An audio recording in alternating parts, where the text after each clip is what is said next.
সিরাজগঞ্জের সলঙ্গায় কৃষকদের ফসলি জমি দখল করে অবৈধভাবে মাছের আড়ত করার অভিযোগ উঠেছে প্রভাবশালী মহলের বিরুদ্ধে।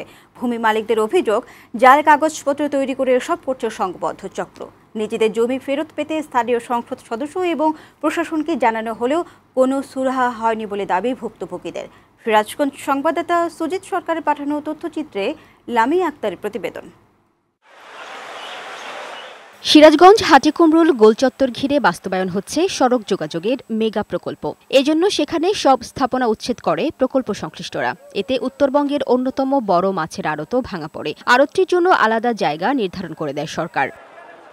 সে জায়গায় না গিয়ে প্রভাবশালী মহল নিজেদের পছন্দের জায়গা দখল করে আড়ত বসায়। এই কাজে নেতৃত্ব দেন সলঙ্গা থানা আওয়ামী লীগের সভাপতি রায়হান গফুর ও সদস্য আব্দুল হাই সরকার।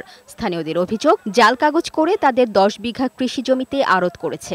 আমাদেরকে বিভিন্ন হুমকি দামকা, দলীয় ক্ষমতা দেখায়, বিভিন্ন পুলিশ প্রশাসন দিয়া, বিভিন্ন হুমকি দামকা দিয়ে আমাদেরকে, আমরা নিরীহ মানুষ, আমাদেরকে দাবায় রাখে। আমি জমিটা দিতেও চাইছিলাম না, আমার জমিটা, কিন্তু এরা বুঝাইলো আমাকে যে না, দাও, ভালো সুযোগ সুবিধা, আমরাও যে সুযোগ সুবিধা পাই তুমিও সেই সুযোগ সুবিধা পাবে। এ বিষয়ে উচ্চ আদালতের নির্দেশনা থাকলেও স্থানীয় প্রশাসন নীরব বলে জানালেন আড়তটির সাবেক ইজারাদার। হাইকোর্টে রিট পিটিশন করি, রিট পিটিশনের সেই রায়ের কপি ডিসি স্যার মহোদয় বরাবর প্রেরণ করি। এখন পর্যন্ত ওভাবে কোনো ভূমিকা গ্রহণ করেননি। আড়তের সভাপতি জানালেন, কুতুবের চর সমবায় মৎস্য আড়তের অনুমোদনের আবেদন করা হয়েছে। সরকারের অনুমোদনের জন্য আমরা ডিসির কাছে প্রেয়ার দিছি, টিউন অফিসে প্রেয়ার দিছি। সরকারের ব্যবস্থার সাথে একমত। ব্যবসা করার প্রত্যেক নাগরিকের অধিকার আছে।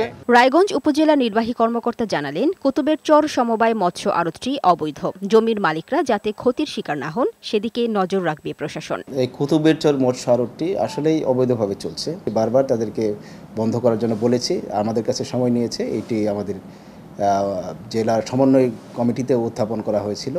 হওয়ার পরে এটা একটা তদন্ত হয়েছে, আমরা এটার ব্যবস্থা গ্রহণ করছি। এদিকে ফসলি জমি উদ্ধারে মানববন্ধন, সংবাদ সম্মেলন সহ নানা কর্মসূচি পালন করেছে জমির মালিকরা। ডেস্ক রিপোর্ট, বৈশাখী সংবাদ।